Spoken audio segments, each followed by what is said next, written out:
Saji Pajuchi Method, Revolution in the Gambadi, Sangishin to make the provide document the Shingucho Parish, Idam Guru at the Mandalakam.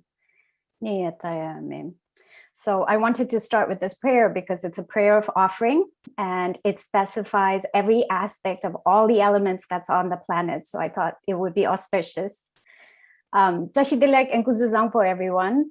My name is Dikila Chungyalpa. I'm the director of the LOCA initiative at the University of Wisconsin-Madison, and I am of Bhutia origin from Sikkim in the Eastern Himalayas. LOCA is a capacity building and outreach platform for faith leaders and culture keepers of indigenous traditions who work on environmental and climate issues. And together with the Mayan League, we are so happy to greet you and to welcome you. So the place I'm welcoming you from is the ancestral lands of the Ho-Chunk Nation, known as Dijo. Dijo refers to the 4 sacred lands that surround Madison, Wisconsin. We would like to frame this convening by reminding everyone here that 80% of biodiversity today is in indigenous managed lands. This is not a coincidence. Nor is it a coincidence that indigenous peoples are also fierce climate activists, even though they are rarely recognized as such. Some of you probably know that the latest International Panel on Climate Change report was released today. It's going to be on the headlines everywhere and all over social media.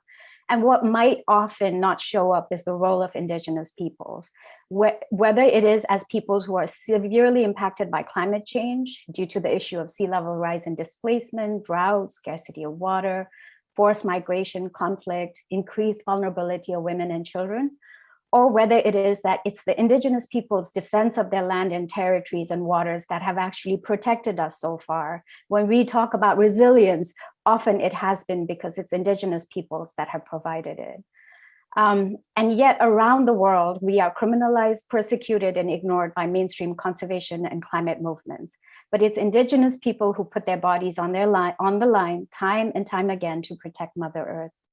So as we go through today and the next 2 days, we would like you to keep all the water and land protectors in your hearts, especially those who are currently fighting line 3 right now up north from where I am, who are fighting off further extraction and exploitation of fossil fuels that so severely impact and destroy the world we live in.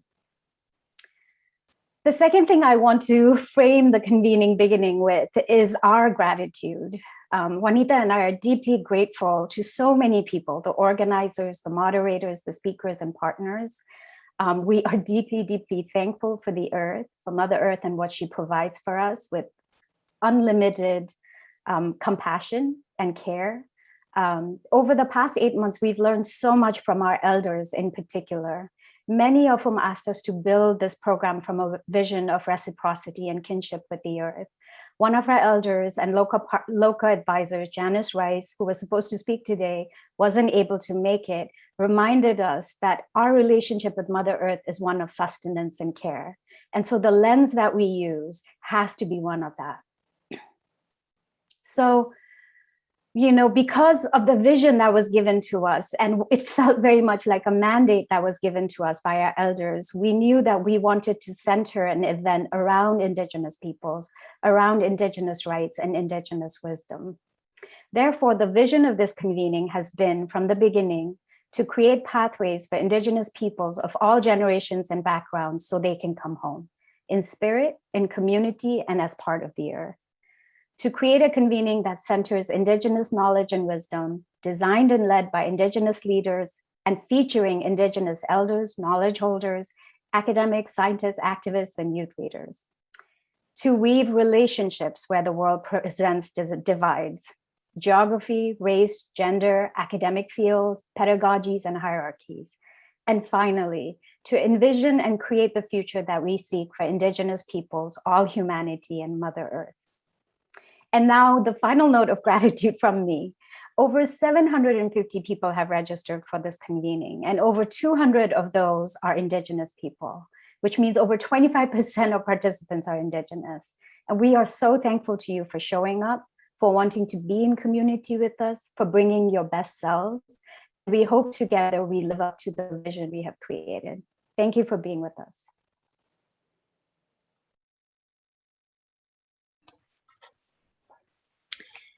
Thank you, Dikila, for your wonderful words of opening. Hunkyolbelke Ainwe Juanita. Good morning. My name is Juanita, and I sent a short greeting from my ancestral territories of the Mum people who are behind me in the background in my language, Mum. But I am based in Piscataway Nation territory, and it is a privilege to have my auntie, Dr. Gabrielle Tayak, who will join us later this morning from Piscataway Nation territory. I'm the executive director of the International Mayan League, which is an Indigenous Maya woman-led organization, grassroots, based in the United States, but we work with Maya and other Indigenous relatives, both in the United States and in our ancestral lands. I wanted to offer some words of reflection this morning as well. One of the energies that we carry from the Maya Nation, especially today, is the energy of Ach, which for us means the family, the home, and our sacred corn.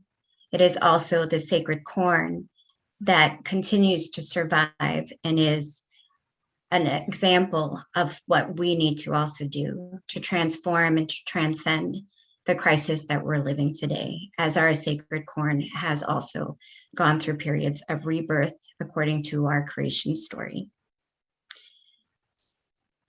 As we recenter our family and our common home, which is Mother Earth, we hope that you will be able to take these lessons throughout these coming days from our elders and our peoples. One of the things that has clearly come through, especially in the last year and a half, as all of us have been devastated by COVID, is the loss of our elders. And with that, the loss of knowledge for our peoples and for future generations. And so that also made this convening even more urgent, so that we can listen to our elders and the knowledge that our peoples hold for the sake of Mother Earth and for humanity itself. And so I will now read the purpose of what we hope will be in this convening. That we felt it was such an instrumental moment to gather Indigenous peoples and communities from the four directions of Mother Earth, from the diversity of Mother Earth, to hear from our elders, healers, modern and traditional knowledge holders and experts, activists, and scholars, because so often our knowledge is not seen as equal knowledge. And so with this space, we're also showing that we have equal science, astronomy, agriculture, and that we too are contributing, as we have already demonstrated by safeguarding 85% of the world's beauty, of the world's sacred elements. And so we hope that the lessons that we carry in these coming days from our elders, not just for Indigenous peoples, but for all of humanity, will help us rethink that relationship that we have with Mother Earth and transform that into actions. It is also not a coincidence that we bring this space together today on the International Day of the World's Indigenous Peoples, because even as we celebrate our existence, our peoples, we also acknowledge that much of who we are today is because of the sacrifices of our elders and those who have gone before us, who have made it possible for us to be here today, the seeds of their struggle, the seeds of their resilience. And so I would like to just share a couple of words that were also shared during this time in the larger welcome and call to this place by Elder Nana Teresa, the Maya Mum people, who is also a founding member of the Maya League, and also my mother. And what she had shared was that she was sending a greeting from the heart of Ishimuleo, which is our land of the corn. And she says, "The beat of my heart carries this message, and I hope that it reaches and touches your heart. This is my desire. I know that the invisible spirit of the Creator arrives instantly when one is open to his message and to those who will listen. So I ask each of you to listen in these coming days, truly and openly. And with those words, I want to now welcome Dr. Gabrielle Tayak, who will open in prayer and reflection in a good way, as we have been taught by our elders. Dr. Gabrielle Tayak is a member of the Piscataway Indian Nation and an activist scholar committed to empowering Indigenous perspectives. She is also a cultural practitioner holding a medicine lineage now based at Necessities, which is Piscataway for House of the Mother, a tributary of the Lower Potomac. Gabby earned her PhD and MA in sociology from Harvard University and her BS in social work and American Indian Studies from Cornell University. Her scholarly research focuses on hemispheric American Indian identity, multiracialism, Indigenous religions, and social movements, maintaining a regional specialization in the Chesapeake Bay. Gabby served on NMAI staff for 18 years as an educator, historian, and curator. She engages deeply in community relationships and public discourse. Gabby took a 2-year journey to uplift the voices of Indigenous elder women leaders, sponsored by Rockefeller Philanthropic Advisors prior to settling back at home. She is now an associate professor of public history at George Mason University. Dr. Tayak, it is an absolute pleasure and honor for me to welcome you. Thank you so much for accepting our invitation. It is an honor for us to be with you. Thank you. Thank you, dear sister, niece, Juanita, and also thank you and thanksgivings to Dekila.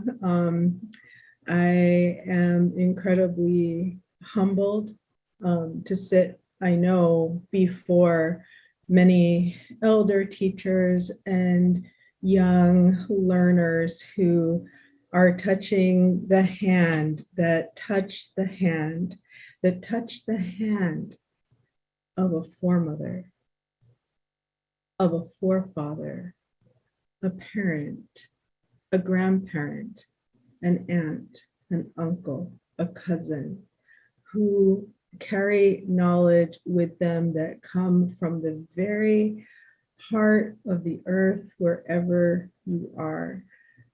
Today, I'm speaking to you from just a block over the Washington, D.C. line, a place that you may actually hear some construction today. You might hear a bus going by, and many of you may be in all kinds of spaces.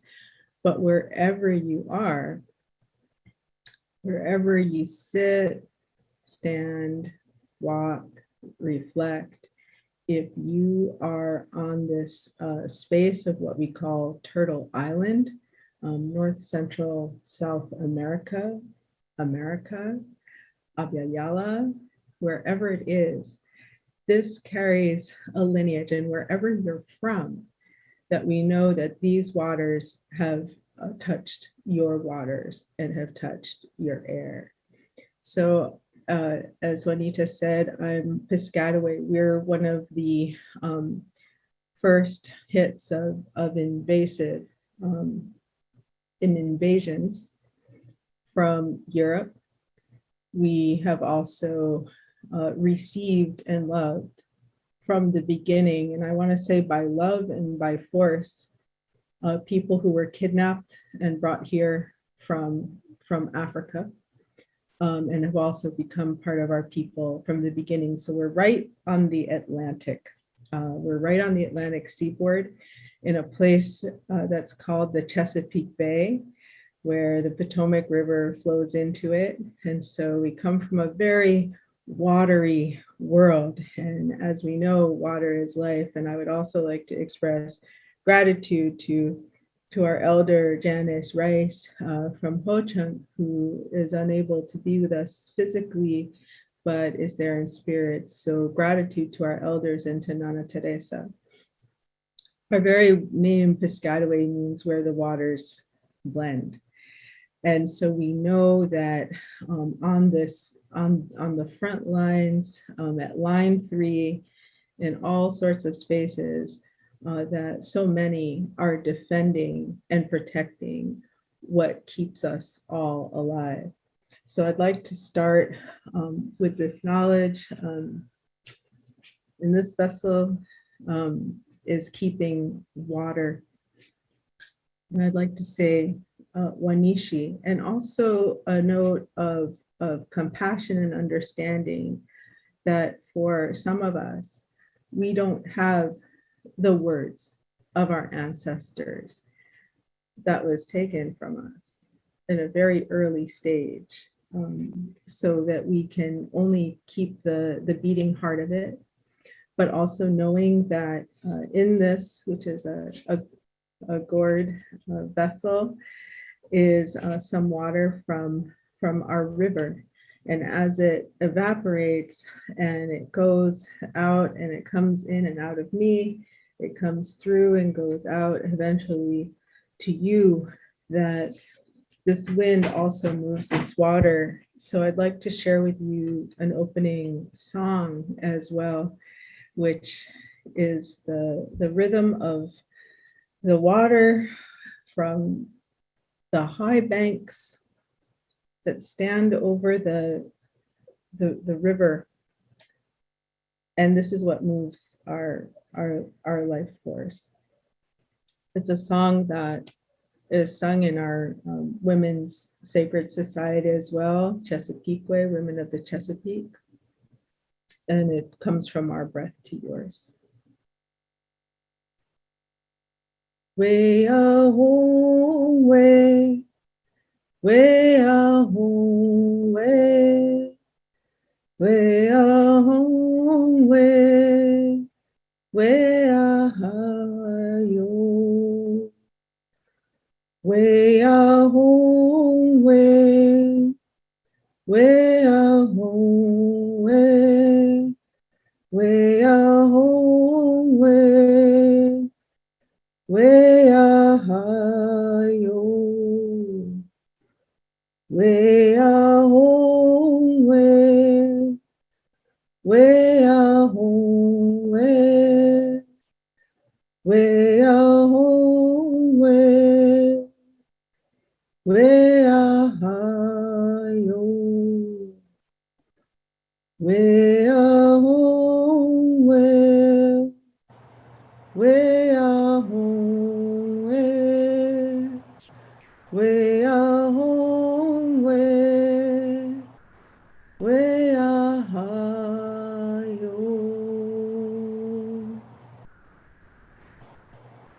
And with that, to breathe in and breathe out, and to listen to our teachers. And also I want all of you to understand that even if you're sitting in an urban space, whoever else it is that you have in your lineage, that it is very, very hard to erase and exterminate our peoples. Even if we have a line of a song, even if you know somebody's name, even if you're able to step out to know that should give you a lot of hope, we still know that this is a time of water and what our connections are to it. It's also a time in our areas of green corn. So we give thanks to this corn, the stalk being the woman and the kernels being the children, and how it keeps growing. And whatever is done to it, that we can still bring it back. This brilliance of the corn pollen trail that has been walked upon by millennia from the people from the South, that we've known each other's people for a very, very long time. So knowing that those of you who are in diaspora, to make yourselves also at home here, that you belong with us and wherever you want to be. So thinking about those sacred foods, and what brilliant thoughts and categories that you have within your conference in these days. Also to acknowledge the medicines in this time of the South, the time where traditionally, and many of you might actually be out gathering medicines. Maybe it's tobacco that's starting to grow and to bundle. And for us, I'll be taking this bundle of tobacco and offering it into a sacred fire later along the river. And I would encourage some of you, if you're able, to do the same as well. So to bless that as a medium. And again, all of these things can be either medicines, or if they're misused, then they can also be something that can hurt your health. To understand sovereignty, the idea that knowledge can come into just a shell of wampum. And so these are the gathering ways to bring our hearts and minds together today. Go outside, take a breath, and know that we are united and that we are strong, and to say thank you. Wanishi manet, wanishi manet, wanishi manet, wanishi manet.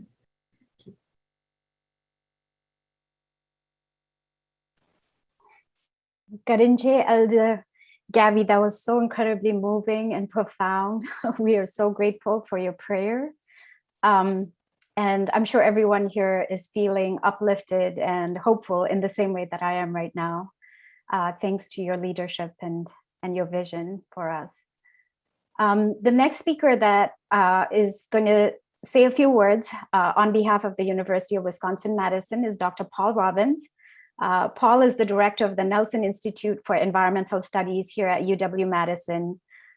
He spearheads several new initiatives in education innovation, not least of which is the integration of and the invitation to bringing more Native faculty into UW-Madison. So I'm going to turn it over to Paul to say a few words. Thank you. I am feeling uplifted. Having heard from the IPCC first thing this morning, this was really what I needed. Absolutely. So it falls to me to thank you for joining us and to welcome you on behalf of the University of Wisconsin-Madison. I don't know, but can you see this if I share it? Can everybody see that? So yes. In 1914, the University of Wisconsin hosted a meeting of the Society of American Indians where some very weighty conversations occurred, including questions of citizenship.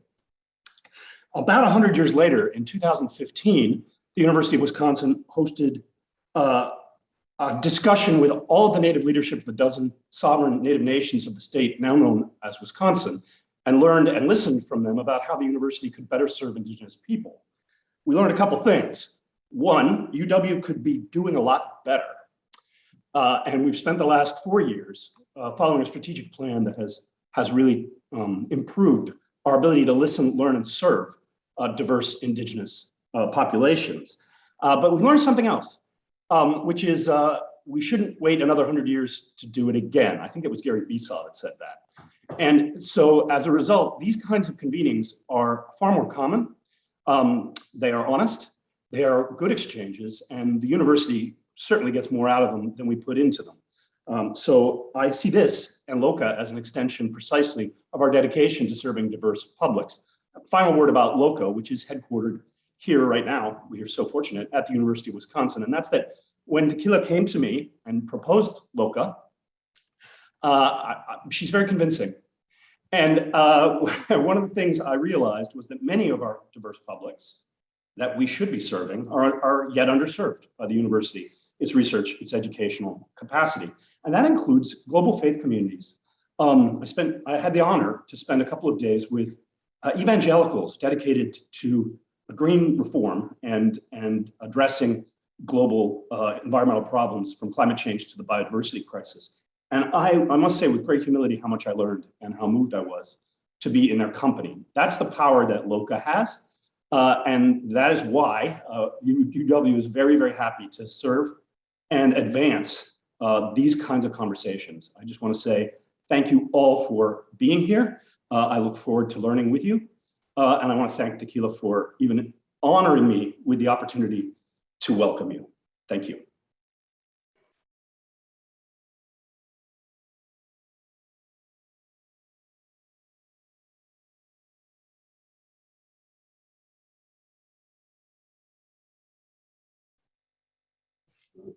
Hanichara Haipi, Aaron Birdbear Gahini Gaide. And I said, it's nice to be here. My name is Aaron Birdbear, and I'm I apologize to all the speakers of the wonderful Ho-Chunk language, but as I continue to learn a little bit more about that. But I said hello in the main Native American nation, where I am a guest here in the Western Great Lakes. So I'm a member of the Mandan-Hidatsa and Gîkûyû Nation, which is from what is now North and South Dakota along the Missouri River. And I first like to apologize. There'll be an elder following me, and as someone who's still learning in this world and who will continue a lifelong learning as we keep going forward, I just want to acknowledge that there's a lot of other people in the world who are deeply connected to their traditions and deeply connected to Indigenous knowledge, and as it concerns our vitality and our health and well-being. And so in speaking before them, I just want to apologize that I hope I don't offend inadvertently for the words that I share. I wanted to share a little bit about water and its preciousness. And as a member of the Mandan-Hidatsa and Gîkûyû Nation, we are extraordinarily cognizant of the fragility of our human relationship to the land and to the water. And I bring this up because recently, in the last decade, we've had such significant social movements in the United States around the protections of water, or the recognition of treaties and how important those treaties are for the well-being of us as peoples and the living world around us. So we've seen significant prayer camp come up over the last several years as people have been protecting the water and earth rights that we have around us.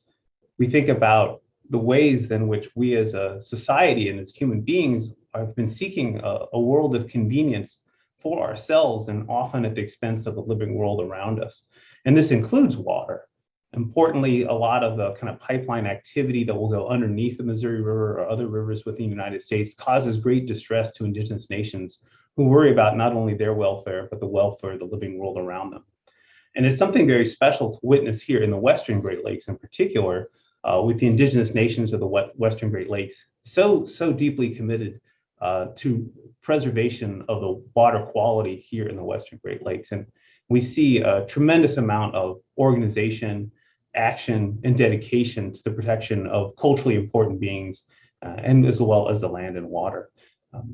We can see that same kind of movement happening across the United States today, and thinking of the great preservation of our natural resources and the living world around us. It's no coincidence, I think, that the National Geographic, although that's not necessarily my favorite organization or publication, that National Geographic kind of cited that 80% of the world's biodiversity is supported by like 5% or up to 10% of Indigenous peoples in the world. And so we think about these compacts with nature that Indigenous people have had over time.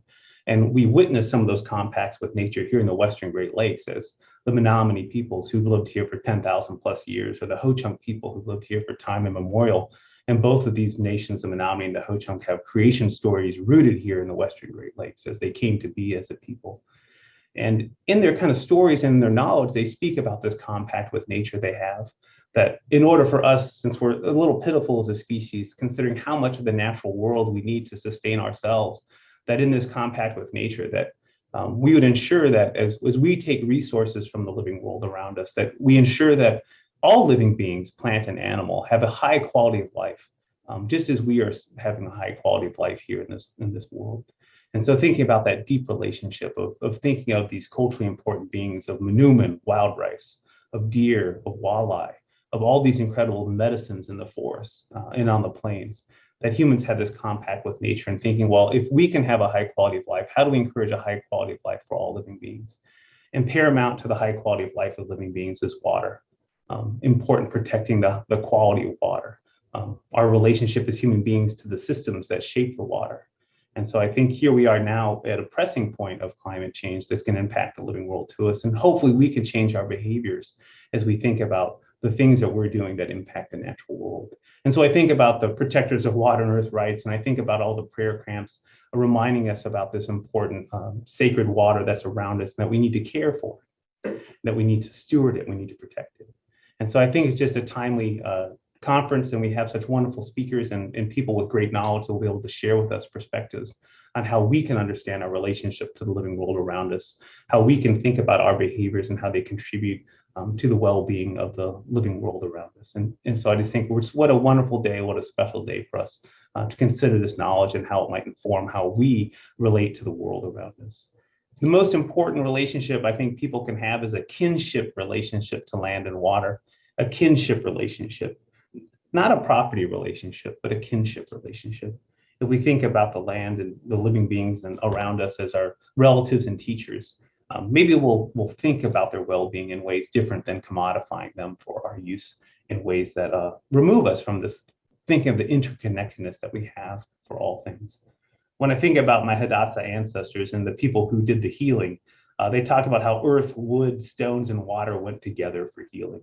And so just remind us of this great interconnectedness that we're all part of, and hopefully remind ourselves that all of our little behaviors are deeply, deeply related to the living world around us, and that hopefully we can encourage the most positive behaviors we can for us. When I think about our relatives who do some of our kind of cultural practices and ways of being, I think about the great repetition that people do, and they bring in the atmosphere of the world into their body, charge it with the positivity, the message, and release it into the world around us. Because the atmosphere, this incredibly precious medium that has moisture and ways to sustain ourselves, it connects all living beings together. So it's just very special to think about this knowledge today. So without further ado, since I am not one of these types of people to share this type of information with you, but I wanted to remind us about the power of our interconnectedness and the ways our behaviors shape the living world around us. I wanted to think about these wonderful speakers that will be joining us today and that we'll be able to learn from and also have slight discussion with in the form of questions, and making sure to remind people that those questions we'll be harvesting from the chat. We'll have some curated questions by the end that we can all kind of discuss together. And I'm really thankful that we have experts from East Africa and Indigenous Kenya. We have Sam Weru, a biodiversity expert, specialist in wildlife conservation, wildlife security, natural resource management, and technical field practice experiences. He's been thinking about how Kenya and Africa's place in biodiversity and natural resources, climate change adaptation can contribute to sustainable kind of living and access to these resources as we go forward. Sam is a PhD candidate in environmental policy at the University of Nairobi Center for Advanced Studies, Environmental Law and Policy. And he's worked for the Kenyan government for some time, as well as the US government and the World Wildlife Foundation, spanning 25 years of work. Sam is a fully ordained elder, and he's fully conscious of and acknowledging that the environment provides humanity and essential goods and services that sustain life on Earth.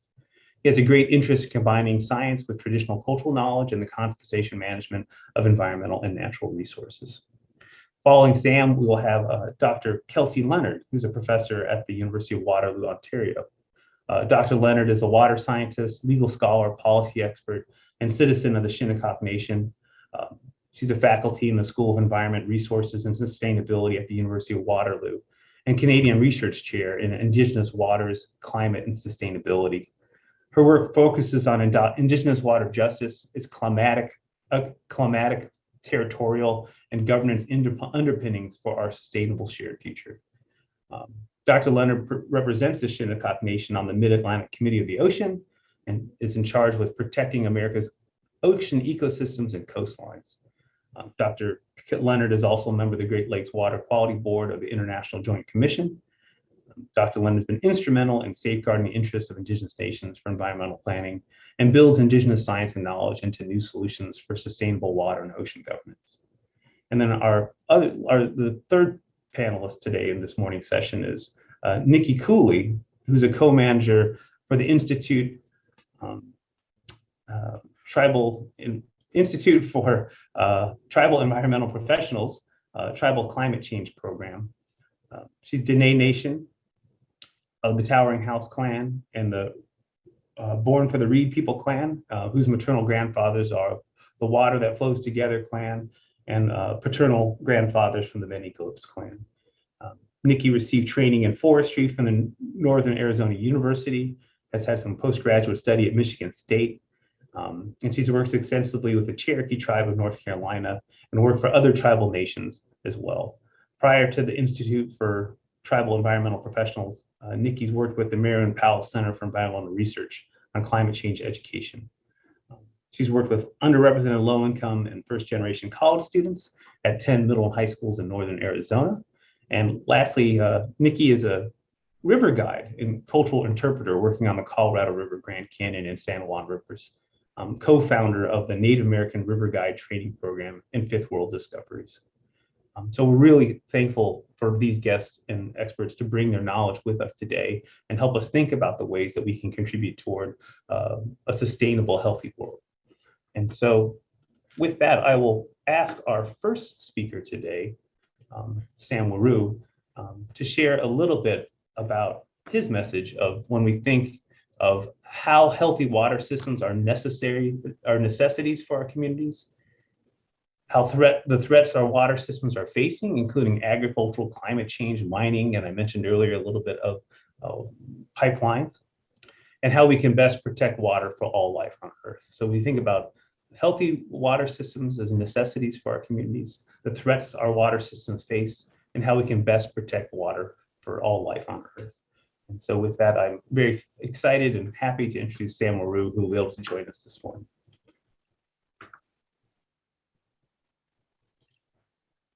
Hello, everyone, from whichever part of the world you are. In my part of the world, it's late afternoon. So good afternoon, good evening, everyone. I'm excited to be joined with you. But before we go on, I want to say a short connection with our ancestors. Very quick, it goes like, that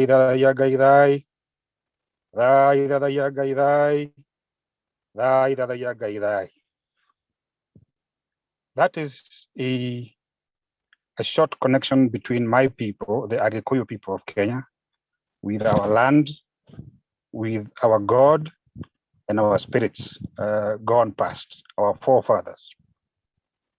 In my community, when people die and they get buried, we refer to them as people who are asleep.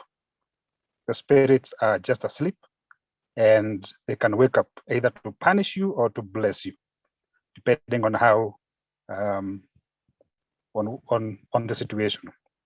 I am excited to join you today. People from all over the world, Indigenous people, scholars, elders like me, and so many others. I had considered joining this call from my house, but I thought I should go somewhere where I feel a bit more connection with the environment. And right now I am sitting in my car on the slopes of the Aberdare Mountains, which is the second highest mountain in Kenya, and provides water to more than 50% of our cities and villages in Kenya. And to me, it makes me feel good when I go to such an area, to this kind of an area, where I feel the connection with my background. I was born on the slopes of Mount Kenya, the highest mountain in Kenya, and I think the second highest in Africa. But where I grew up is not where my ancestral land is. My father was moved from the ancestral land by the colonial government, but luckily he was settled just around Mount Kenya, but on the drier part of Mount Kenya where water is scarce. And I do remember when I was a kid, we used to go fetch water in a nearby stream. And I would like to show you, I hope this works. I would like to show you what it was like going to the river to fetch water with that kind of a container that you can see there. That's not me, but that's a typical village boy used to go and fetch water from a nearby stream. Now, over time, that stream dried up, and you have to go to the next stream. That dried up, and by the time I was in my late 20s, now we have to go further just to get water in a different part of my village. And this goes to show how our world has changed. I was lucky to go to school those days, but I want to share this slide with you because when I was going to school, when I was in school, we were told that the basic necessities of life is food, clothing, and shelter. And I think over time I have come to disapprove that. Food is important, yes, but shelter and clothing are just value addition. The basic necessities of life are water, food, and air. If you must have those three, you miss one, you lose your life. You cannot have two and miss one of them, or have one and miss the other two. You surely lose your life. The only difference is that perhaps when you lose air, you lose your life faster than perhaps if you miss food or water, but you surely lose your life. So these are the basic necessities of life. And I think I would like to share this with everybody in the world. Now that I'm a scientist, I'm an ecologist, and have lived the life of protecting and safeguarding nature, protecting wildlife and wild animals and wild habitats, I have come to prove that what we learned in school, what we were taught by the colonial education, that these are the basic necessities of life and not what they told us before. And the problem is we have in so many ways affected the means by which we procure these three items that we are now running into conflicts in our effort to provide food or water to our communities. It has been said before that the next world war, other than Corona, of course, will be fought over water, access to water. And just going the conventional way, there is a universal acknowledgement on the value of water. From a religious point of view, my community believes that water and land existed as long as God has existed. We refer to God as Gai, the provider, the creator, the owner of everything on earth, and that where God lives, where God has always lived, there is water and there is space in terms of land. And God gave my community from the top of Mount Kenya. He gathered our ancestors, the first two parents of my community, of my tribe. And from the top of Mount Kenya, he pointed out the land which we shall occupy. And this land is delineated by 5 mountains, Mount Kenya being one of them, and the other one being where I am right now. And so for us, land and water are a way of connecting with God. And whenever we have adequate water, that is a signal for us that we are going to have a bumper harvest. And even for other communities like the coastal communities and the lake communities, whenever there is adequate water, whenever the water is calm, there is going to be fish. And this is what we call the bounty of God. Gai, the provider. He signifies plenty or his providence or his bounties through provision of adequate water. And therefore, when we lack water, specifically when there's no rain for a period of time, it means that we as man, we have transgressed against God. We have done some abominable thing against God, against Gai, against Mother Earth. And therefore, this calls for God is either punishing us by not providing adequate water in terms of rain. And this also has a place in the Western religion, because the Bible in the book of Genesis records that in the beginning, when the earth was formless and there was no life, the Spirit of God was hovering over the waters. It means that perhaps before creation, as far as the Western Bible goes, water was available. There was water somewhere that was available. And that's where the Spirit of God was hovering or living in that space that had water. And this to us is to us and my community is significant, because it kind of cements our belief in the connection between our land and God and water. from a cultural point of view, we've always, water has always been very significant in our life in terms of initiation. For example, when a boy is turning into a man, when a man is turning into an elder, water has always been a very significant part of that initiation process. Whenever we had a bumper harvest, whenever the crop has a good yield, we do Thanksgiving, and water plays a significant part in that ceremony of Thanksgiving to God for a blessing. Whenever there's an abomination, and this calls for an atonement ceremony, then water also comes in handy.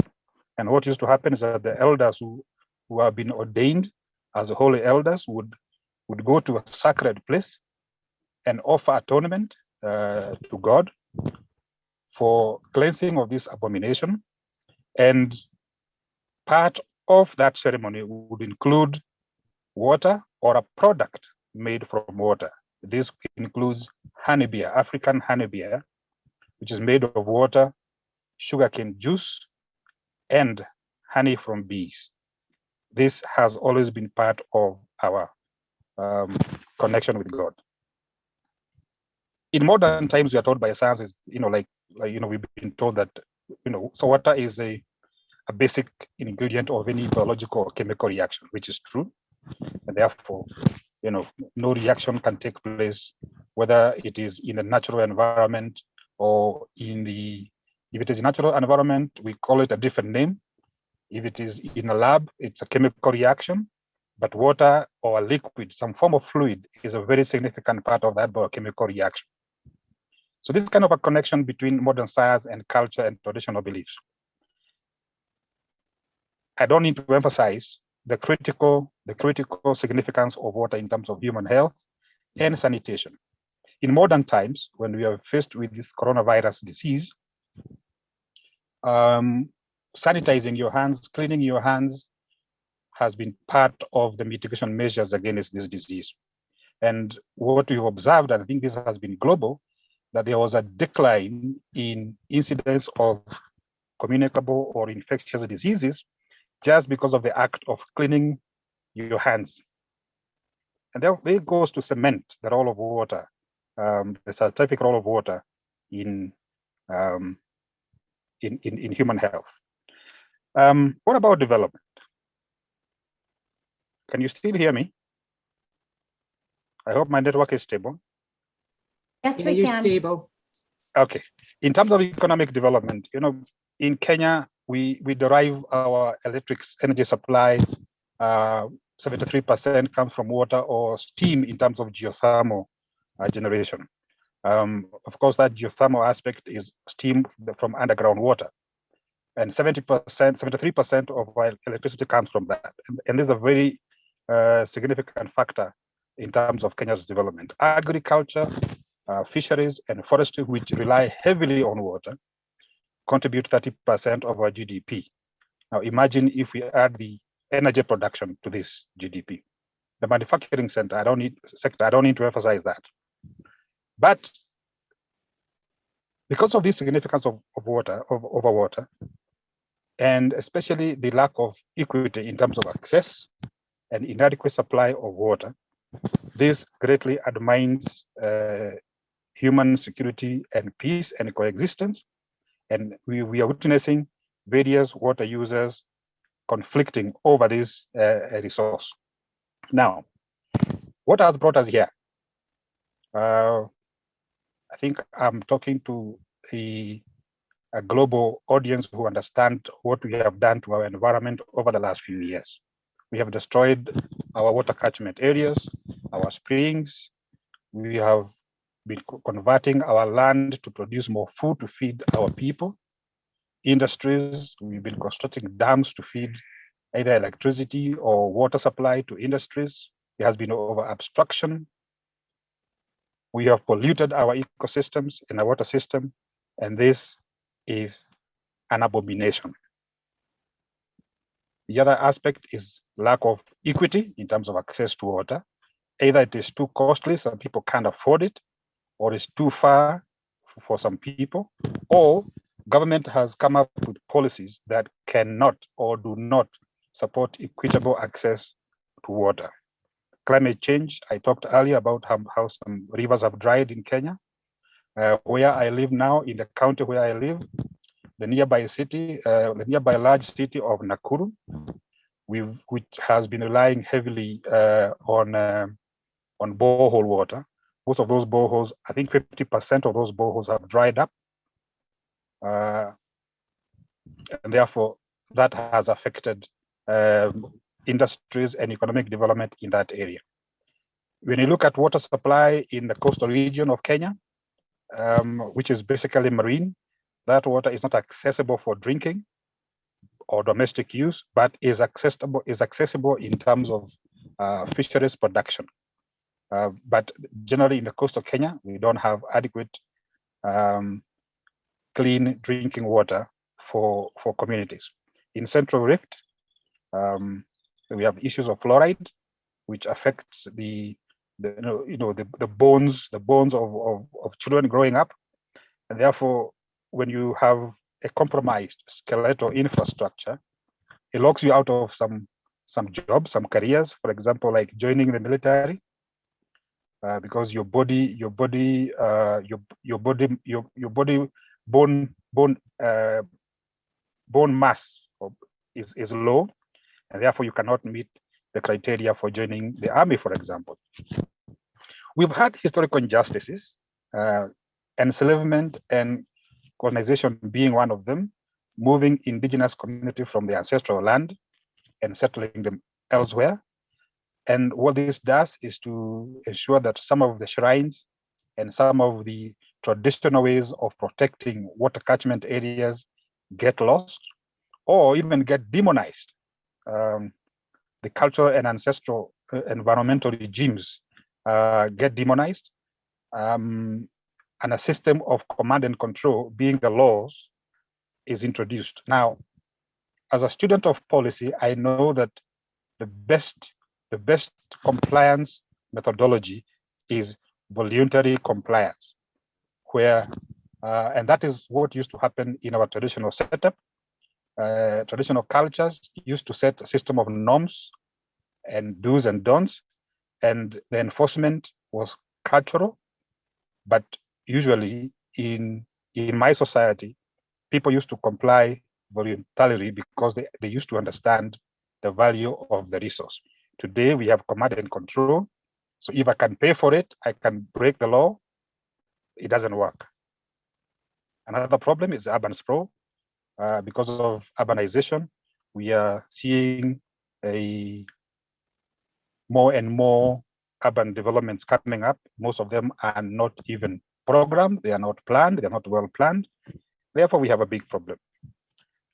We can remedy some of these issues in terms of access to water. And one of the best methods, which I like most, is how combining science and cultural knowledge and practices to protect our water resources. If we join the two and we secure the means by which we produce water, food, and clean air, we'll have achieved a great deal for humanity. But this must go hand in hand with the policies that ensure that we have equitable access to water, policies that ensure, for example, that corporations enter into some form of economic valuation of water as a resource, perhaps through something like payment for environmental services. If you're a factory or if you're a large commercial farmer and you are drawing your water from a natural system, you can secure your business by investing in protection of the catchment of that water that you're using. So if you're a business person and you want to increase your bottom line, which is your profit, it is best to invest upstream in terms of protection of the water catchment area, in which case this calls for co-management with water resource user association, that is the communities, and communities that live in those indigenous forests where the water is produced. At the global level, I think we should continue exerting diplomatic pressure so that we reduce greenhouse gas emissions. I don't need to expand on that.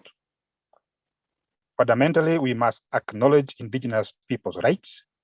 Indigenous knowledge is important because of the connection with the land, the connection with, or rather the use of traditional knowledge, norms, cultural practices to protect these resources. So rights of Indigenous communities must be upheld and recognized. And lastly, I think all nations of the world should sign up and domesticate multilateral environmental agreements as part of their domestic law to protect nature in their own countries. That is the end of my presentation. Thank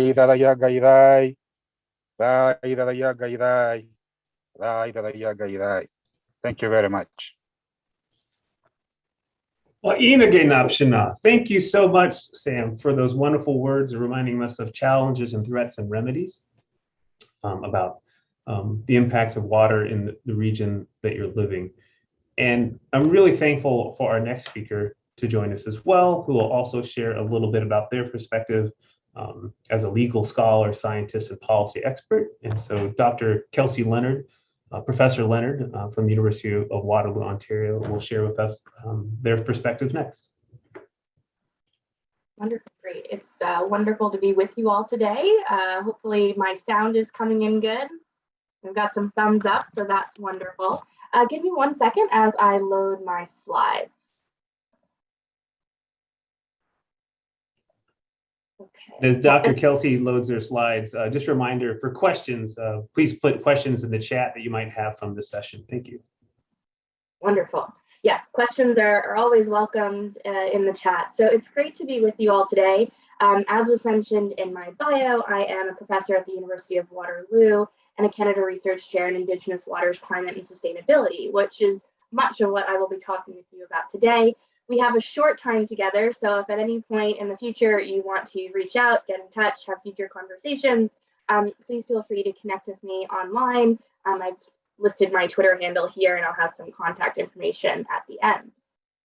So I wanted to talk with you today a little bit about some of the research that I've done in the Great Lakes in partnership with, they like to call themselves grassroots grandmothers. And so these are our elders and knowledge keepers who are working to protect the water here in the Great Lakes region, where I'm zooming in from today, in Southern Ontario and the traditional territories of Haudenosaunee and Anishinaabe peoples. But for myself, as was mentioned in my bio, I'm a citizen of the Shinnecock Nation. We are located on the east end of what is currently known as Long Island in New York. As you can see here on the map, this is about half of the island, the eastern portion, and the areas colored in purple are our existing reservation territory on the east end of Long Island. But traditionally, most of this portion of Long Island is our ancestral homelands, but due to colonization and other forms of illegal land usurpation, we are now sort of in a diminished territory. But I share this with you because it's very indicative of who I am as a scientist, as a scholar, and just as a Shinnecock woman, because I come from a coastal place. I come from a place where fresh water meets salt water, and Shinnecock in our language means people of the shore. So a lot of how I see myself as a scientist is being very much called to action by my ancestors and giving us that name to be a shore protector, to be a water protector. And so I've been really fortunate to be able to learn from and work with Indigenous leaders, water protectors, and particularly grandmothers and elders who are doing the work on the ground to ensure that water is cared for, is stewarded, and that we meet our responsibilities for future generations. So when I came into doing a lot of this work, I often was sort of wearing a tribal policy hat, and I was, engaged in many different forms of international, regional, and national water governance. And what I often found is that our Indigenous leaders, and particularly our elders and our knowledge holders, they were so frustrated by Western institutions, particularly Western water institutions, because they were like, they're not asking the right questions. They just don't seem to get it. And so this is, Indigenous knowledge holders talking about predominantly Western institutions filled with predominantly white men at the center of decision making. And it took me a while to sort of unpack what they were trying to get at, and in saying that they weren't asking the right questions. And as we had further conversations, they said it really came back to non-Indigenous practitioners' approaches to water, really treating water as a what in terms of a commodity, or that wonderful word that Indigenous folks love of resource. And it just feels so clinical and foreign. And so when, in speaking with them, and when they would come and try and interact and engage in these Western institutions, they said, you're getting it all wrong. Water is not a commodity. It's not a resource. It's not something that is solely for human benefit and use. Rather, you should be asking a question around who is water, not what is the water that we need to manage, what is the water that is our collective resource. No, it's who is the water? Who is the water that we need to relate to connect to have, that we have a responsibility towards?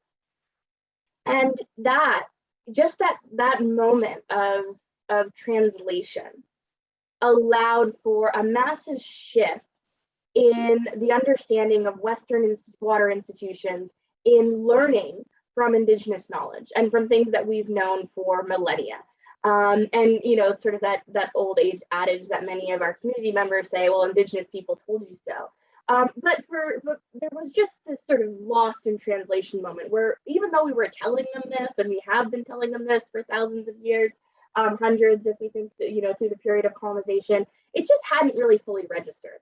But in recent years, through a multitude of scholars, many of the folks on here who are doing really great work in the space of water protection, we're starting to see a bit of a transformation.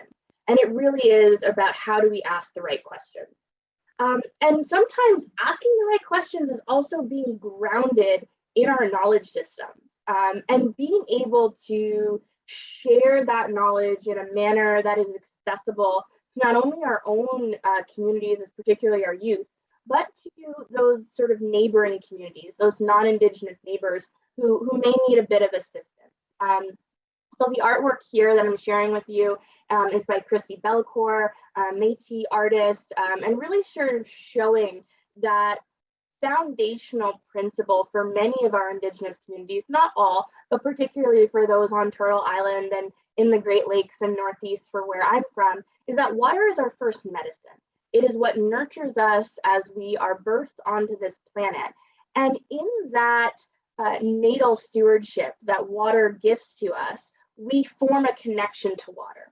And so in working with the grassroots grandmothers and water walkers and water protectors, they really say much of the challenges we see in water governance globally today is because, one, we're not asking the right questions, as mentioned earlier, but two, we're not asking the right questions because we have lost that natal connection to water. We have somewhere along the way decided not to steward that connection. Maybe it's through our educational practices. Maybe it's because we've decided that money is worth more than our connection to the natural world. Whatever it may be, they say that in losing that connection, that's where we see the devastating environmental degradation, water degradation that we now see on our planet, and that also is contributory to the climate crisis. So in trying to steward this message and have it gain more awareness, in collaboration with a few folks, we put together this lovely TED Talk. So if any of the things that I'm sharing today are of interest to you and you haven't had a chance to watch it, we'll be sure to post the link so that folks can take a look. But when we're starting to, again, ask the right questions, understand our foundational connection to water, that natal connection, we start to also realize that water is not a commodity or a resource, it's a living entity. And how do we shape our society to be able to protect that living entity? Because right now, our existing laws don't do that. They predominantly prioritize water as a resource for human benefit and use, and as a property right. And really, we need to reshape and also kind of reclaim through Indigenous law. What we already know is that water is a relation. Water is a relation that we have a responsibility to protect, to steward, to ensure that it exists, thrives, and evolves, so that all of those other species, those elder species on this planet, are able to also exist, thrive, and naturally evolve. So it brings us to questions of justice. When we think about how do we protect the natural world, we create laws. Through those laws, we are embedding our moral compass and societal belief systems into a apparatus by which and framework by which we can protect water. And so we have to ask another question, which we don't often ask, is who is justice for? Our contemporary legal systems for the majority of the past 400 years have predominantly structured justice towards human entities, and haven't really fully conceptualized justice as something that can be for the natural world. Now, that is the Western understanding of justice. I think if we look at our Indigenous systems of justice, our Indigenous approaches to justice, it is more holistic in the approach. But somehow the two have to meet because we don't exist on islands in isolation. Maybe some of us would like, but we have to, that is not our current state of affairs. So we do have to find a way to bridge our system. So generally, when we think about justice, we think about fairness and equity and participation. And again, these principles are structured around humans. So I add a fourth principle or pillar of justice that I call relationality. And it really is to capture how do we ensure that justice is also protecting those more than human relations? How do we ensure that justice is affording us the opportunity as humans to fulfill that responsibility to these more than human relations? And one mechanism, there are a slew of them that now come under an umbrella of what we call Earth law globally, that is fighting for justice to be more than just for humans, to be for all of planetary life, to be for the planet itself. In some instances, to even be for that life outside of Mother Earth and through our larger planetary system. But one mechanism that is sort of taking hold is recognition of the legal personhood for water. Now, okay, again, Indigenous peoples told you so. We already kind of have this embedded within our legal systems. But it's how do we translate that for the Western world to be able to bridge our two systems together so we can create a shared sustainable future that all of our future generations can enjoy. And so in the recognition of personhood for water, we're really creating new enforcement mechanisms. We are modernizing our legislation, thinking of things like the Clean Water Act, not just to establish water quality standards that allow for water to be healthy for human consumption, but for the water to just be healthy itself, for what does the water need to exist. We also think about modernizing our governance arrangements to allow for there to be more shared, collaborative, cooperative management arrangements that don't just center power in the hands of a few, but rather democratize water governance and allow for everyday folks who are actually on the ground connecting to water to be the decision makers.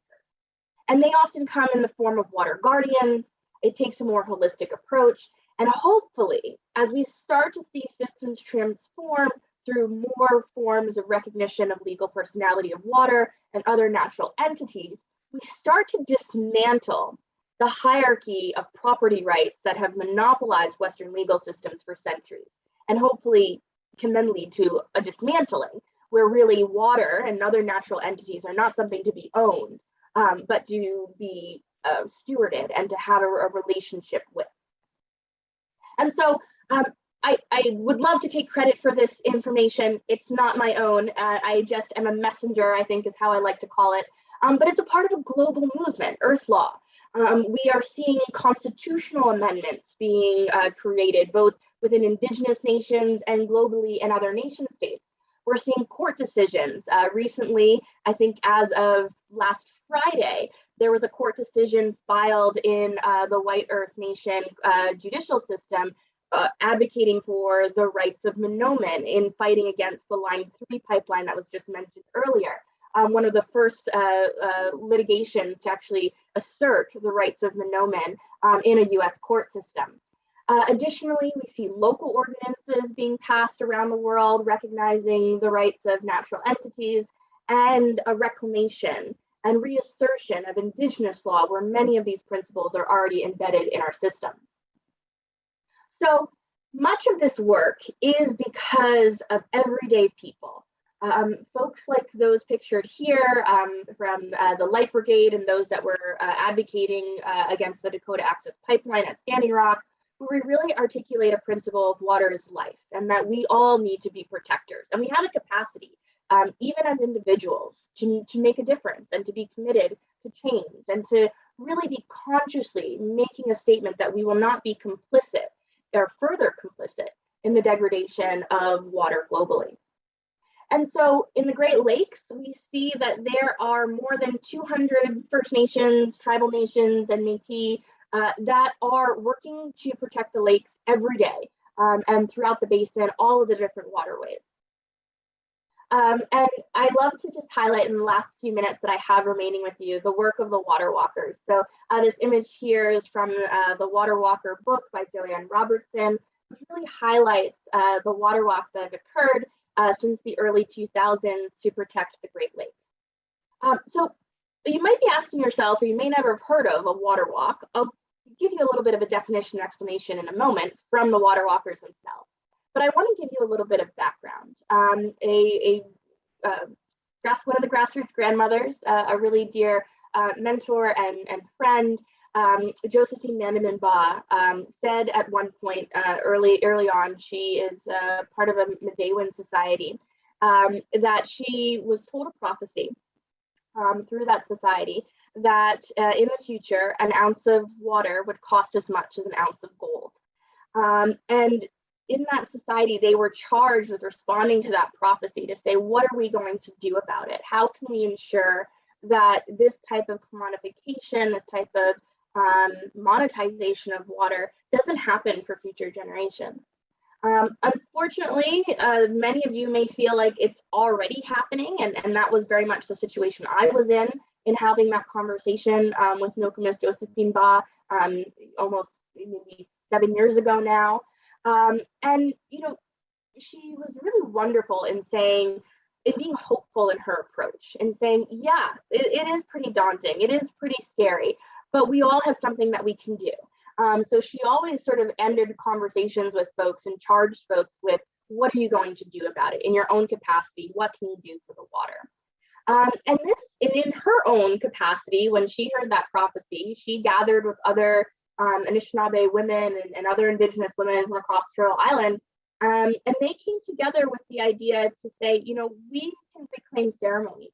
We can, you know, do something for the water through ceremony and through prayer.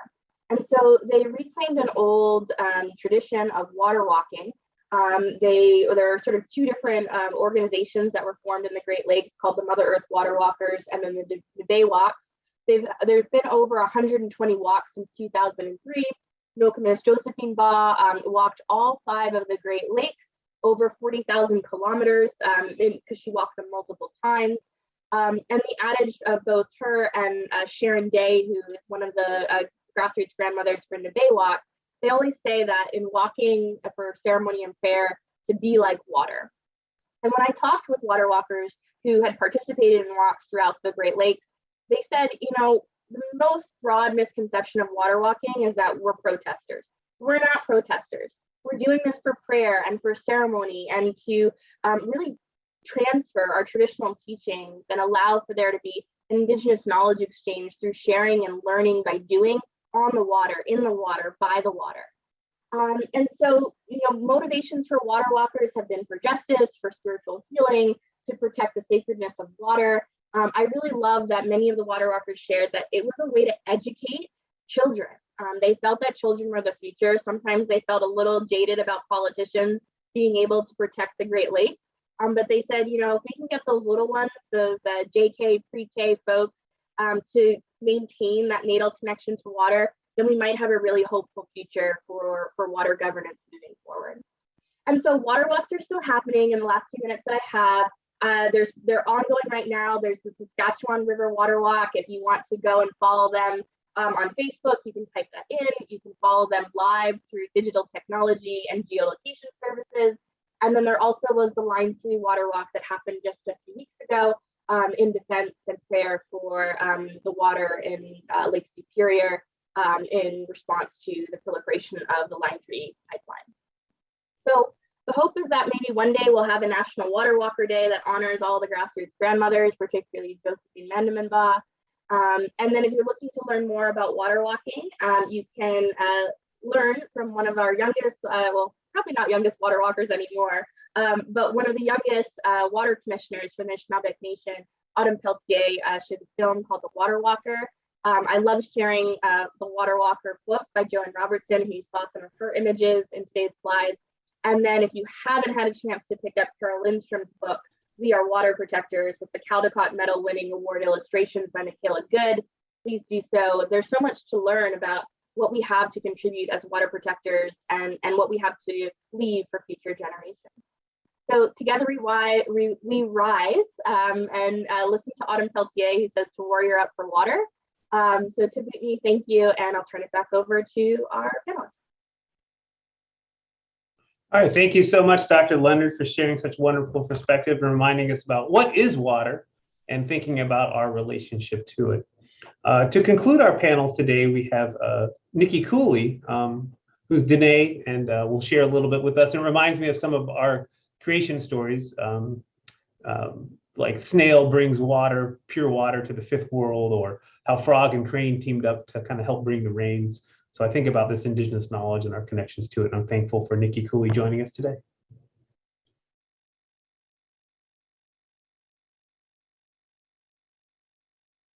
You're still on mute, Nikki. I'm gonna try to figure out how to unmute.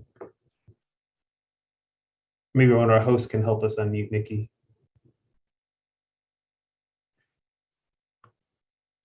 Okay, Yat ebene a chehe that na so cregi do she Nikki Cooley in the shia Kenya ani nishlon look at the nebashish chin is a flana aid that shanale twa head line aid that should che a quit awa the net is done in the shle. And thank you, Aaron, for the kind introduction you gave me earlier. And also thank you to the organizers. Basically, I just introduced myself in the Navajo way. And there it is. So just catching up, so I apologize. How do you make that? Okay. So I wanted to, I'm getting far ahead of myself. Can you see my screen, or are you seeing my notes? I think there it is. Yeah, we don't see your notes anymore. Okay, good. So I am Kinyaani. I come from a long line of very powerful women. To the left is my mother, who is Kinyaani also, because we're matrilineal. And so she is also a weaver, and I'm also a budding weaver. I'm trying to learn from the experts. To the right is my grandmother, who has since passed on. She was a master weaver. And there's my daughter, who is now 11 years old. And so there's 3 generations of women you see before you that really exemplify the relationship, the family, and why it's so important. So in the Navajo way, we always greet everyone first, saying yat hello, and then we say our clans. Which is what I gave you. And the first one is I'm of the Towering House clan, which is the women in my family have passed that on to their children. And then I'm born from my father's clan, which are the Reed people, which explains why I think we're basket and rug weavers.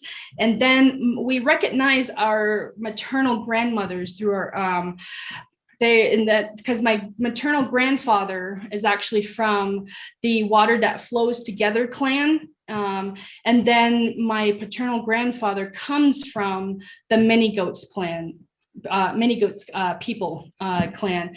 So we recognize that. And I want you to see like how closely our language and our greetings and our clanship system is really integrated with the earth and whatnot.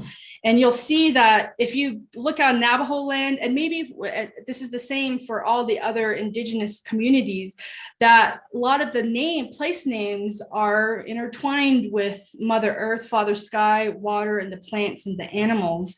And that's kind of one way we identified where we were going, but also honoring that relationship again with the natural world and whatnot. So I come from a long line of sheep herders. I'm a sheep herder through and through. I remember that I used to herd sheep for over 50 miles sometimes just to find water and not to overgraze one area. And I grew up and still do help my parents, my grandparents with their cornfields and whatnot. They're a lot smaller than I remember because of this long-term drought that we're going through down here in Arizona and everywhere, of course, but specifically I'll reference Arizona or Navajo land, Diné and whatnot. So let's see, and so here on the screen, you'll see these 4 entities that we pay respects to always. At the top is To'e'ina. You've heard that quite a bit if you follow a lot of the water, I guess, protectors that are down here in Arizona or all over. It's water is life, and your people may have your own term or saying for it. So there's water is life, and then Himah Nahastan, our mother, the earth, and then Yadikhishin Kitha, Father Sky, and Nadloshin Hik'e, the animals are our relatives. And you'll see here on the screen, this kind of exemplifies how we see the natural world as I would say superior. We pay so much respect to them that we give them life in the words that we speak. And that is really, really important for our foods, for our ways of life. Literally, we cannot survive without water. I think more than 60% of our bodies are made of water. When your mother, before she gave birth to you, her water broke. We are born of water. And then the foods that we depend on, and you'll see in the screen in front of you, is the cornfield. And my background is also very much tied in with the corn at my mother's and father's home. Corn we depend on, pumpkins, and we store these for the next season to always be prepared for next time. And this year we had to plant twice. The first time around, we planted the depth we always plant, but we found out that it didn't grow because it was so dry that the earth just couldn't support our seeds to grow. So we had to plant them at a less deep area and then water them even more. And that was really a shock to our system this year. And then, we grow so much food. We have people who grow apples, apricots, peaches. A lot of that takes a lot of water, and it's amazing. And I'm a person who does water catchment systems here in Flagstaff, and that's something that people are really taking on on the reservation, finding tools to save water instead of relying on groundwater, because we're not getting the recharge that we often get from the snow melt and from the rain and the snow and whatnot. So Aaron mentioned that I'm a river guide. Actually, I'm a recovering river guide. I was a river guide, a commercial river guide for over, I think, 13 years in the Grand Canyon and in the San Juan River in Utah. And I was very proud to be the first Navajo woman to be commercially licensed to do motor and oar trips. And that's a big deal because it's a man's world. It's also a white man's world. And down there, water is really seen as something that you play with, which is fine. but you also have to balance it out with the thinking that it is not just a playground, it is a relative, it's something to be respected. And our water is always under attack, right? People are still trying to build pipelines or tramways into the Little Colorado River to access it, because the rest of the Colorado River Basin states are running out of water. And so they're looking to the tribes who don't even have the strongest water rights anyway. So, but when I was down there, it was really important for me to educate people about how Native Americans or Indigenous people of the area, the affiliated tribes, viewed water, viewed the land, instead of seeing it as a water park. And literally, that's what people would say, that's why they came down, because they wanted to play around with it and whatnot. So, and hopefully with my teachings, I changed a few minds, or I at least gave that perspective that water should be respected and whatnot. And so that was something that's really important. I continue that work today. And my grandfather used to say, when I walked with him before he passed on when I was 11 years old, that he would say, you know what, you have to be mindful of people around you, and especially those that are far away making decisions for you, like in Washington, Washington, D.C., because water is going to be more, it's going to be more pricey. People are going to fight over it. At 11 years old, I remember that before he passed on. But even before that, he was talking to me about that. And he said, you're going to have to be a water warrior. And he said this all in Navajo. And it is so true. We are fighting over water, where our animals are dying, our plants are dying. The previous presenters did speak about that, and it holds true for everywhere we are. We're lucky to live in the city, in town, where we can turn on the faucet.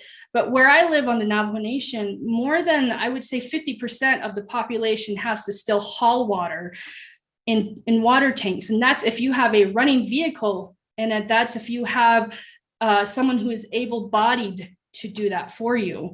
And then if your water well is not contaminated, or if it's not dry, it's a big process. And so we must recognize our relatives who are still going through that. And Dr. Leonard did mention our relatives that are putting themselves on the front lines in Minnesota. And this is happening all over. And we have to really come together, because water literally is our relative. It's our Gîkûyû. We cannot survive without it. It's not something that we can always just send to a treatment and there we have magic water appear, magic clean water appear, and all is well again. That's not the case. I think a lot of our people live in the past, or live in a fantasy world, but we have to be prepared for that, because some of our relatives are going through that. They're fighting constantly. There's an organization down here called The Water Speaks Beautifully, and they're still trying to have Peabody Coal Company do remediation, kind of do restoration on the areas that they bulldozed and use the water to carry slurry to different states for electricity.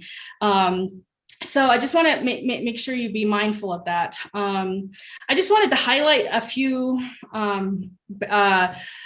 tribes that are using water to welcome them back to, their culture and their everyday life. I really like the Aroostook Band of Mi'kmaq Indians up in Maine. They've created a tribal fish hatchery and a small garden that they sell or provide to their local tribe, but also to outside people, outside restaurants. Because a lot of their water is actually very contaminated with high levels of mercury. So it's not safe to consume the water from the local waterways or to consume the fish and whatnot. So that's something that they're really thriving with up there in Maine. And it's just really beautiful. And they serve as a role model for a lot of the other tribes. And you have heard about our relatives in Northern California, the Yurok tribe. Their climate adaptation plan, literally, their priority is all about maintaining that relationship with water, preserving the lifeways that are related to the waterways and whatnot. So they're just doing really amazing stuff up in Northern California. The Spokane Tribe also created a tribal fish hatchery for their economics, their traditional foods, and they hire some local youth and local tribal citizens.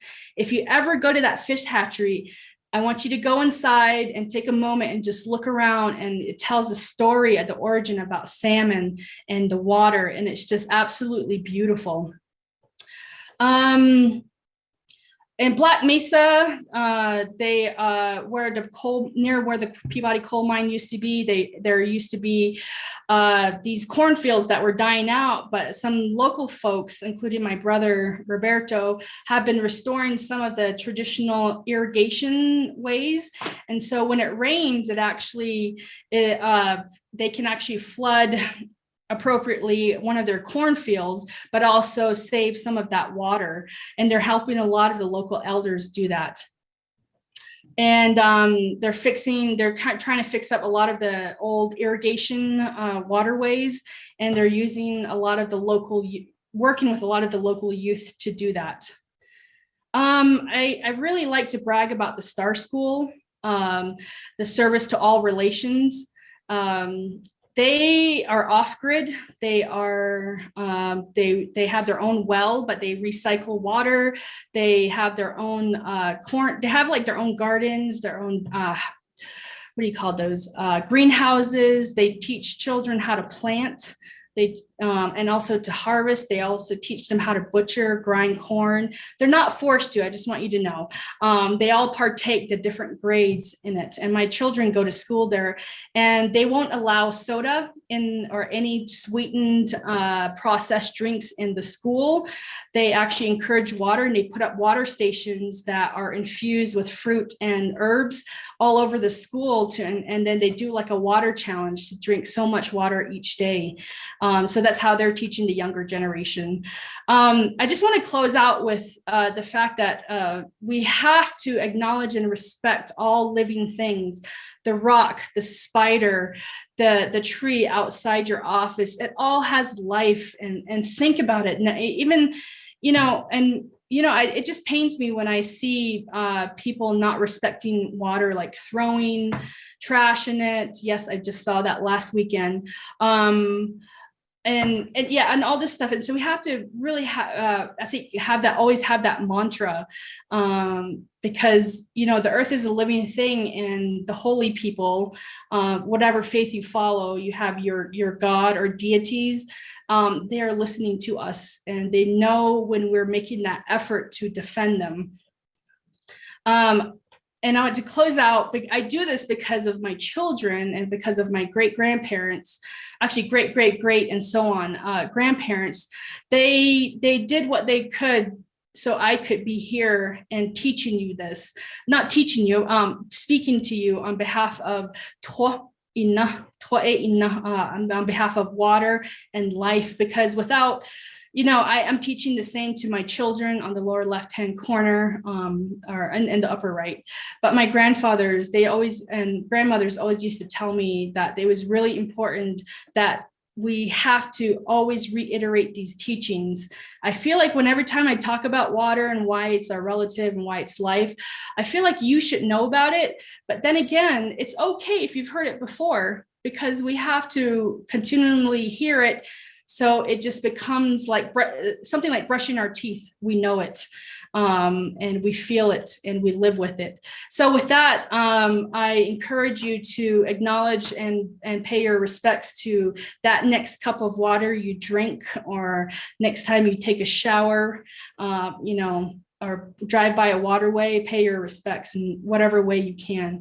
And with that, thank you so much for your time here. And I'm really honored to be one of the knowledge holders for this morning's water session. So, yeah.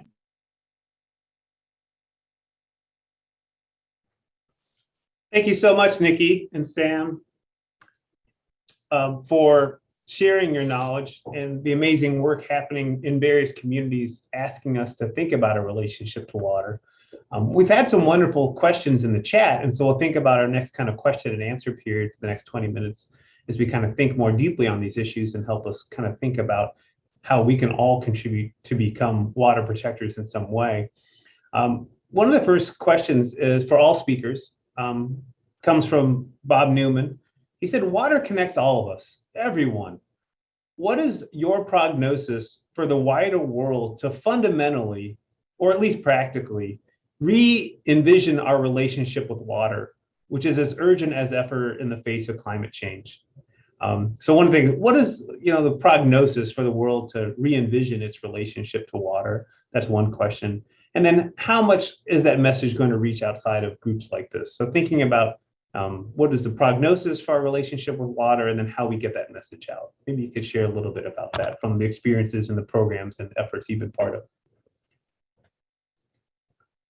And I don't know if we want to go in order or if one of our speakers just wants to kind of immediately think about this question in a moment. If Sam, Kelsey, or Nikki would like to go first. Sure, I can start. Happy to dive in. I'm hopeful about the prognosis. I mean, we've had the IPCC report come out today, which is not very hopeful about our planet in any sense. That being said, they also mention in the report that the climatic changes that we are seeing are human induced, right? This is anthropogenic climate change. So in the same way that humans cause it, humans can also do their part to stop further degradation of our planetary systems. So with that is a hopeful way to approach, these conversations. And I think, as I mentioned in my presentation around Earth Law, this is something where, although it has existed within Indigenous legal systems for millennia, we are now seeing a larger global movement for the adoption of Earth Law principles in broader systems of Western law. And Western law, the foundation of it is a property rights system, where Earth Law is actually sort of centered more of a responsibility-based system. So in just in the past 15 years, to see that amount of global growth and attention and movement to new forms of legal mechanisms, that inspires me. And then, as Nikki mentioned, the folks that are putting their bodies on the line right now to protect Mother Earth, to protect the water, they inspire me every day. And if they can do it, then I can do something from my little pocket of the world. I think Dr. Leonard said it really, really well. We have to look to not just look to the folks who are putting themselves on the line, that have been doing the tireless work. And one of those names you should know is Nicole Horseherder. And you should have her on your next panel or something, because she has been fighting nonstop for water and against Peabody Coal Mine. And she's tireless. And someone asked her, I think once, why she does the work she does. And she said, our ancestors put themselves, she said something like, the ancestors did it so and fought for us and survived so we could be here to do this. And that knowledge was passed on despite all the assimilation, relocation efforts to, kill the Indian in us. I look to that, and I'll just close out my comment with this, is that when I was giving birth, it's painful. To all the mothers, how painful it is. And I remember sitting there, my husband said to me, and it was raining, it was pouring outside, and my husband said, remember, your grandmother gave birth to your dad underneath a tree with no help. If she can do it and all the other generations of women can do it, you can too. And so I look to, Winona, I look to all these other folks that are, Nicole, Ellen, Colleen, all these people that are really doing amazing work. And so if they can do it, you can too, whether it's a big part, you play a big role, or you just play a small part of it.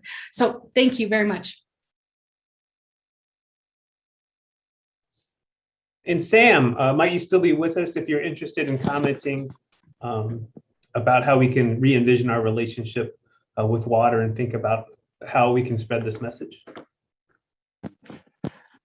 Thanks. I may have not gotten the full question because I was switching from my laptop to my phone. It's getting dark here and I have to get out of this place.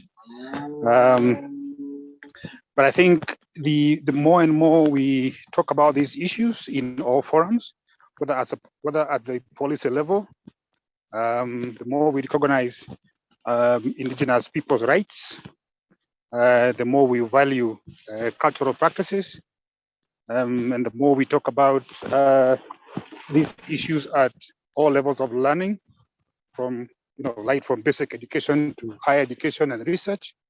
I think that might help. I hope I got the question right. Thank you, Sam. Thank you, Sam. That was great. Much appreciated. A related question comes from Cesar Sanchez that says, what are the day-to-day networks that need strengthening or organizing, especially around making access and reclaiming land as public or common good? So thinking about what are the day-to-day networks that need strengthening or organizing, we're thinking about reclaiming land and public water for the public good.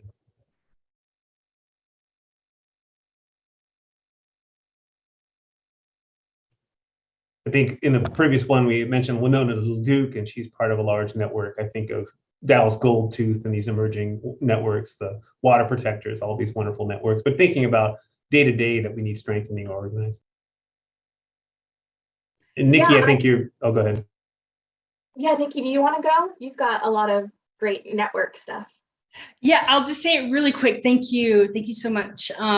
I think in terms of that question, it's the local networks, Winona and Dallas and Nicole, they have kind of this huge network. Their name brings recognition. And I think we need to work on the local networks, like the communities. Believe it or not everybody in my community realizes that there's a water issue, because they have running water. Just recently, our nation has had to put water rations on people who haul water, but not on people who can turn on a faucet in their home.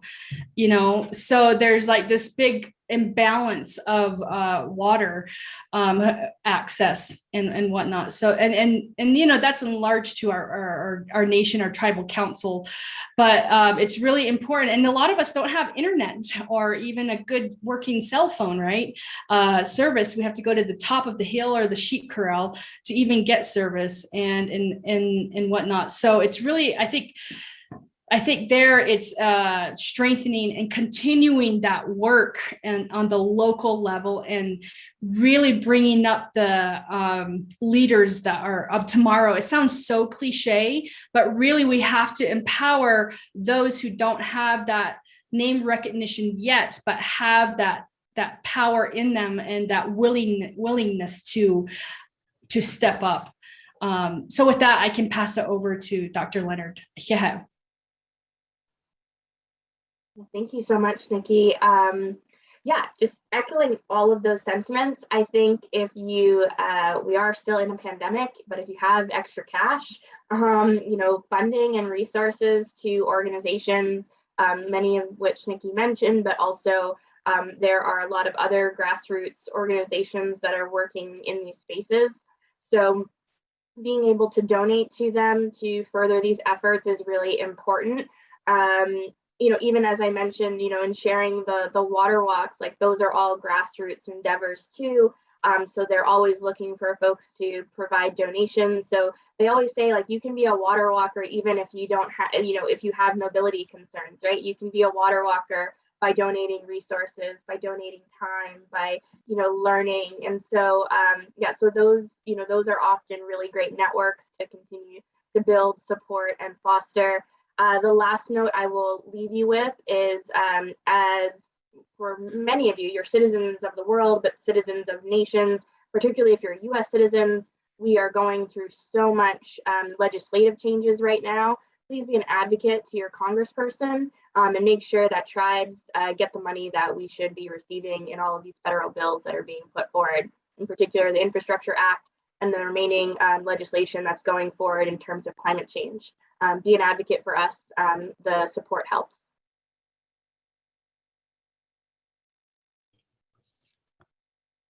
And Sam, if you're still with us with your transition from technologies there, if you think about day-to-day networks that need strengthening or organizing to help us think about water as a common good. I think locally, and you rightly called it, water is common property, it's common good. And that's where we begin to lose it, because common property doesn't have anybody who takes care of it. But tapping on local networks, locally in Kenya, we have at every sub-catchment or catchment area, there are catchment committees or water resource user associations, basically made of the local people, local leadership, local elders, and youth and women. And I think that's for us, that would be a beginning point to talk about the value of water and to shape policy at a higher level. Many politicians would listen to organized local groups because politicians value the vote, not necessarily the individual voter. But if the collective voters talk to their politicians, it's possible that the politicians will listen and make the right policies. So I would think that tapping into local water resource user associations would be a good thing for us in Kenya. Thank you. Thank you, Sam.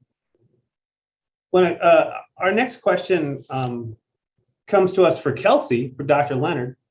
Dr. Leonard, talking about personhood, legal personhood for water, thinking of water and its rights, it should be legally regarded as larger than one person and one person's rights. How does kind of legal personhood for water fit into current issues? And I think a little bit about nations like Ecuador making the rights of nature as part of their constitutions, or the Ho-Chunk Nation here locally has been deliberating about rights of nature included in their updated constitution work. So thinking to you, Dr. Kelsey, or Dr. Leonard, thinking about legal personhood for water and how that fits into current issues. Yeah, well, thank you so much for the question. And I think you also opened it, spot on, is that this work in the context of recognition of legal personality for a natural entity, that is one branch of a larger tree of Earth law. So when we think about what does the future of our legal systems look like globally, it encompasses many different mechanisms. So it could be a law that recognizes legal personality. It could be a constitutional amendment. It could be a resolution. We've got some great water declarations that have happened around the world. It could be through litigation, amicus briefs. There are all different types of legal mechanisms through which we can empower Earth law globally. And that's where the movement is being shaped by all different types of initiatives. That said, for some folks, and I think I may have caught this in the chat box, legal personality may not feel like the right mechanism for your context of relationship to water. And that's okay. What we're looking for is that we start to innovate. We start to think about what does that future relationship to water look like, and how do we make our systems, our law, our education, our economic systems reflect that reality, or that intended reality of our future existence. So for many local contexts around the world, for right now, they see a good stepping stone being the recognition of legal personality of the natural entity within a Western legal system framework, because they can't just burn the whole system down. They may want to, but it's really hard to do that. So right now, a good sort of stepping stone catalyst point is to recognize the legal personality of this entity in the same way that mechanism has been used to recognize corporations, to recognize other interests, and have it be a point where we can move towards a greater transition period where maybe we do get to more of a responsibility-based legal system rather than a rights-based legal system. But that is also your charge as global citizens. some folks this is their answer that they're putting forward because they're just trying to do something. You know, it's like what Josephine Boss said. What are you going to do about it? Well, I'm going to try and fight for legal personhood of water. But for other folks, you may choose, I want to fight to dismantle the whole system, and that's going to make it so that water just exists and we don't have to exist in these Western frameworks. That's fine too. But as Josephine Boss said, just do something. It doesn't matter exactly what you do as long as you're passionate about it and fighting for a better future. Thank you, Dr. Leonard. There's a kind of similar question for everyone in the panel. Thinking about how do we give rights to something that is sacred, that is life itself, that is part of all individuals and also much larger. So think about how do we give rights to something that is sacred, and is there another point of intersection for how we have people managing people's behaviors engaged with water? So how do we give rights to something that is sacred? And are there other points of intersection for humans in managing water? And Sam had to step out, so it's just Dr. Leonard and Nikki and myself in the panel. Well, I can take I don't like saying taking a stab at it. What different one is? Navajo is my first language, so I shouldn't try to do any of those sayings in English. I always get it wrong. But I think maybe even in our own communities, unfortunately, a lot of our tribal leadership, our tribal councils are ingrained in the Western framework of government. And it's unfortunate because the old ways are kind of pushed aside or non-existent.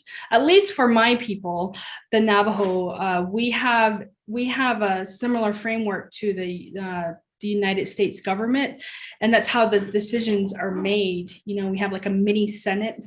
You know, we have a president and vice president, but when in fact, and their majority, 98% men.